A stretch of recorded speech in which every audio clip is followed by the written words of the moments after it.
I'm Jamie and welcome back to my channel. Today I'm going to be talking about episode 6 of Taskmaster series 17, and thankfully this episode was a big improvement from the past one. If you didn't see my previous video, I wasn't the biggest fan of the previous episode, but as I said, thankfully this one is very, very good in my opinion. Possibly one of the best episodes we've had this series, which, yeah, fantastic. Let's get straight into it. The prize task, or the present task, was the best thing you can get into, and I was quite surprised that most people went with, like, getting into a hobby, or like, they went that angle rather than, like, a physical thing you can get into, because I did not consider that as an option until they presented those ideas. John's wanted to get into memes.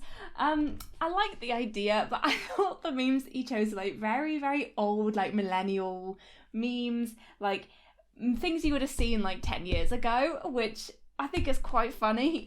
I liked that he kind of, you know, geared them to Taskmaster, things like that. That was quite good. But yeah, I definitely agree with Greg's scoring on this one. It definitely wasn't my favourite, although I did find it quite funny. Nick's one, Nick, he keeps letting me down. I keep rooting for him. This was not a good prize, which was just an ice cube in white wine. I don't really have anything to say about it. I didn't think it was that good of a prize.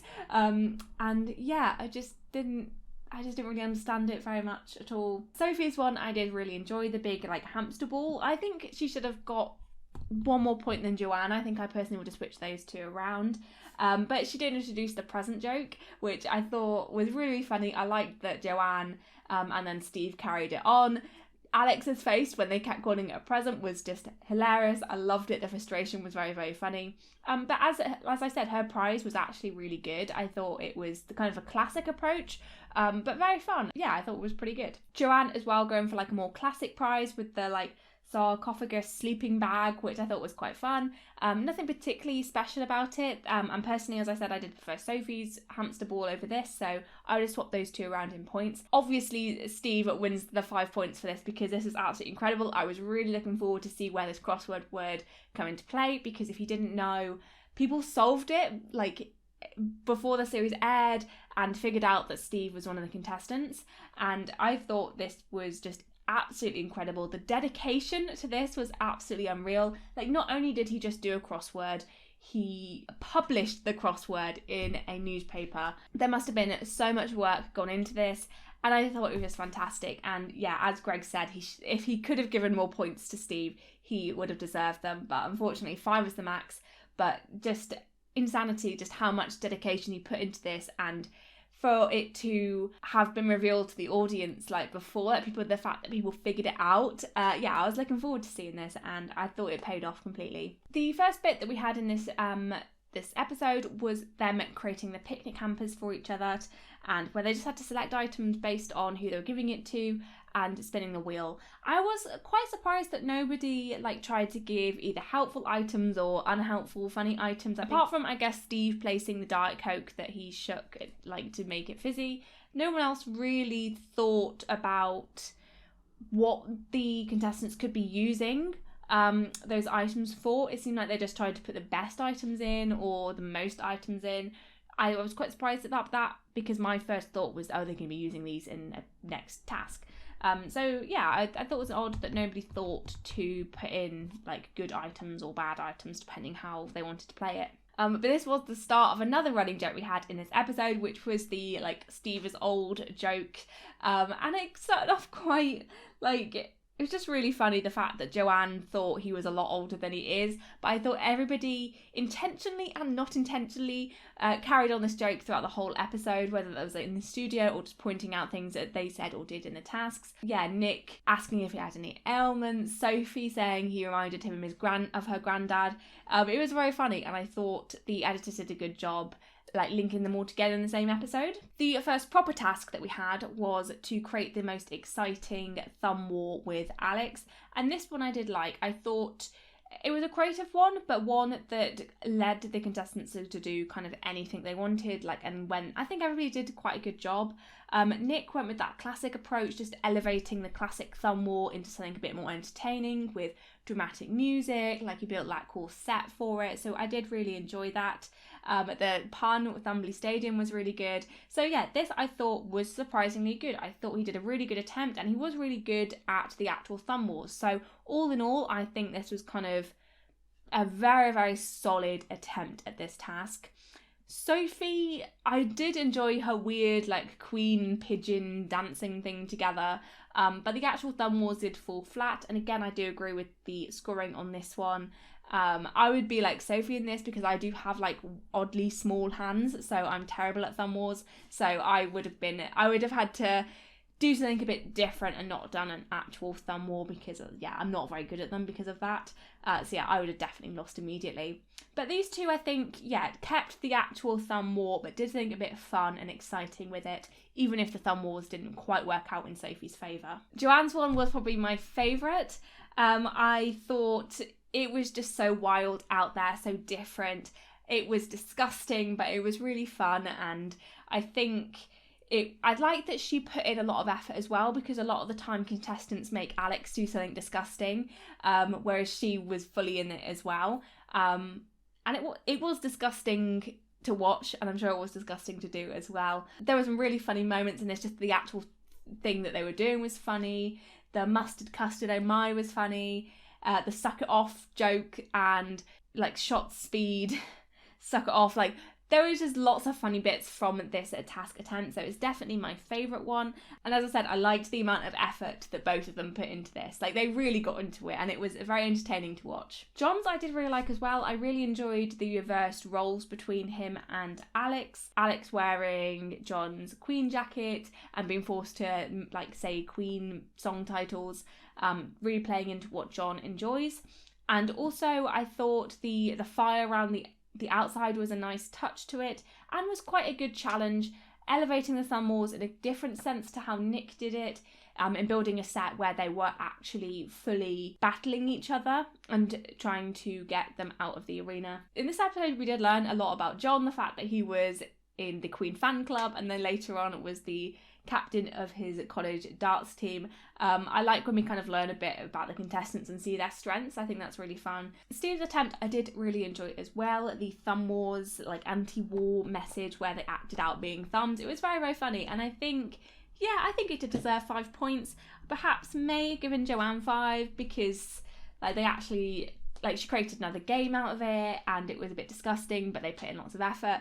But I do think everybody had a pretty good attempt, and I like that everybody's attempt was like so different from each other. It made it really exciting, and I like that we had no idea what they were going to do either. Like, everybody's, like, just because they were so different and unique from each other. So this was a very good task in my opinion. The next task was another team task. I think it's been a little bit since we've had a team task. I did really enjoy this one. There was a lot of things to it, like the darts and the bottle flip and the actual moving around on the floor.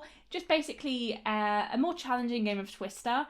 So I did think that part was very good. Again, I've mentioned it in previous videos where I do like where they take a well-known simple game and make it more challenging, like through different things. So this I liked. I liked that. I thought, the whole construction of this game was quite fun. The darts corresponding to what body part they had to put, and also the colour that they had to put it on.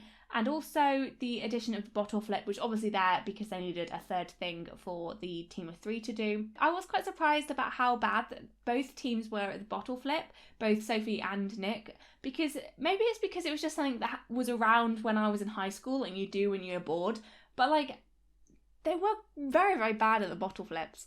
I don't know, maybe people around my age would kind of know how to do it a bit better, but I thought that they would perhaps get it a few more times. Like, I don't think Nick got it at all, and Sophie got it once out of like 40 attempts or something. Steve and Nick, I thought, had a pretty decent attempt at the task before I saw the team of 3. They were unlucky with the way the darts landed. I guess this is where being a good dart player would come into play, because you can actually aim for what you want, whereas I would be the same as Nick, where it would just be complete chance where it landed.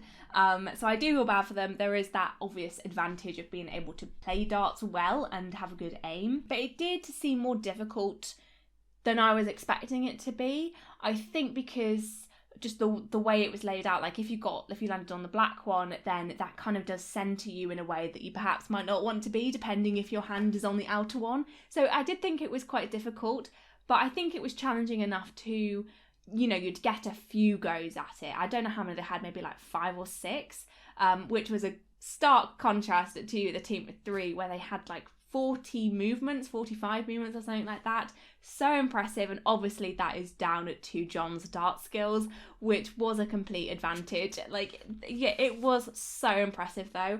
I love it when we get to see a contestant's like talent shine through and be like really good at it, and it made it very, very entertaining, and just I think a few added elements of that contrasting with Sophie's terrible bottle flips and Joanne just looking like she was just chilling on the floor in the dome. So I thought it was a really, really good attempt from everybody, I guess. So I thought it was a really good task, really funny. So yeah, I did really enjoy this, and I loved how happy and in his element John seemed. I just thought it was a really nice task. I thought it was just really, really good, and it was made additionally funny by Alex joking that after an hour of doing this, they'd then have to all switch places. I thought it was just a brilliant way to end this task. I was genuinely like shocked as well. Like, I was like, oh my god, like this is gonna last forever.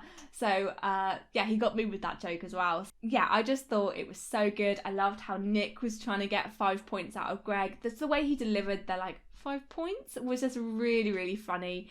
And I thought that we perhaps got a bit more kind of involvement from the contestants about like begging for points and trying to get more points than they perhaps deserved, which I think is something that I talked on in my last episode, where I thought that it was perhaps lacking a bit in the kind of competitiveness trying to get points aspect. The final proper task in this episode was the like art task where they had to create a portrait of the contestant who gave them all of the items in the picnic basket, which we saw at the very start of the episode. I don't know why they split this over the episode. Like, I don't understand that. To me, there wasn't really any, like, I wasn't too excited to see what they were going to do. I assumed it was an art thing. Like, it kind of reminded me of in series 7 where they had to put like 100 items in the bins, and then later on they then had to create something out of it. I don't know what the reasoning was for splitting that. I think it would have worked just as well having them assembling the picnic baskets and then them doing the task immediately after. I think if anything, it kind of just made me forget about what they put in. As I said, I don't really understand the reasoning behind that. I don't think it was added anything to the task. The task itself was pretty decent. It was just another portrait task, which they do have one in every series. They're not always my favourite. I think last season's one was probably, there wasn't really a portrait, more of just like an art task with like the like 100 pieces of paper where they had like post-it notes, so they had to create a piece of artwork out of that. But yeah, they always do have a portrait arty task, and this one I thought was pretty good. I liked the addition of everybody having wildly different items and items that were chosen by the different contestants. I thought that was a nice touch, and the spin the wheel where it did limit what the contestants could put in. I thought Sophie was smart spinning it again, like there was nothing against them being able to do that. So I thought, yeah, I thought the setup for the task was quite good. And the portraits, I thought everybody had a decent attempt. I did like everybody's. I thought John's perhaps needed like more points. I thought he was quite smart using the flower to kind of draw with.